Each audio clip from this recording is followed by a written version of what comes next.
easily on the short list of immortal trading cards that exist in our market today. I absolutely love the SP foiled Jeter.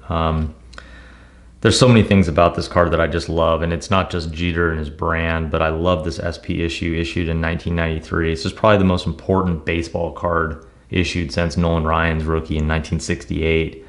And it was issued during what we would call the dead card era, from the late 80s, maybe in the mid 80s, up through most of the 90s. There were very few productions that really stretched, what people had really become used to, which was this mass-produced, low-quality, volume approach to trading card production.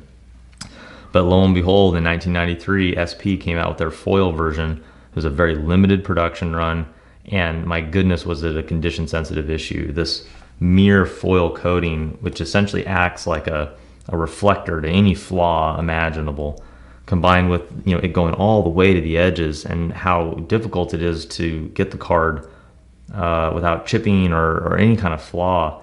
It's just impossible. And then if that wasn't enough, down here you have this full bleed dark blue corner, which that's the corner that keeps so many cards that look mint even from grading that high and end up in 7s and 8 holders, because that has just the smallest touch.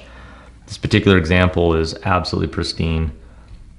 And then as you flip it over, the problems just continue. All this full bleed regions along these edges, they're just so unforgiving. So when you have a copy that really checks the boxes, you can see just how wonderful the surfaces are on this card. Absolutely worthy of the lofty grade. Just glistening. Beautiful, beautiful card. But it's it's just a special offering. There's only a few dozen of these that exist in the world, just over 30.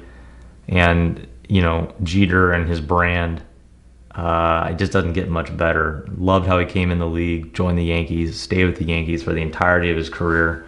He was just a winner. A good person off the field as he, was on. People loved playing with him. He just loved the game. Grew up being, a Yankee lover, and then he got to play for the Pinstripes. It checks all the boxes of what sports are supposed to be. In our opinion, this is in a lot of ways the Michael Jordan of baseball from that era. And I don't think his brand will have many comps. It's just a really special brand and a special card, and yeah, I absolutely love it. It's a shame that it's so rare in PSA 10, with only 30 of them to go around. How these aren't just museum pieces, price points that are still shockingly low compared to what some of these other cards are starting to bring on the open market. How this card is trading in the realms that it's been in, given the supply and demand mismatch. We'll just have to let investors decide for themselves what they think the future holds. But it's clear there aren't enough of these to go around. And with only 30 or so that exist, how many of those will actually surface on the market? How many might be available for purchase?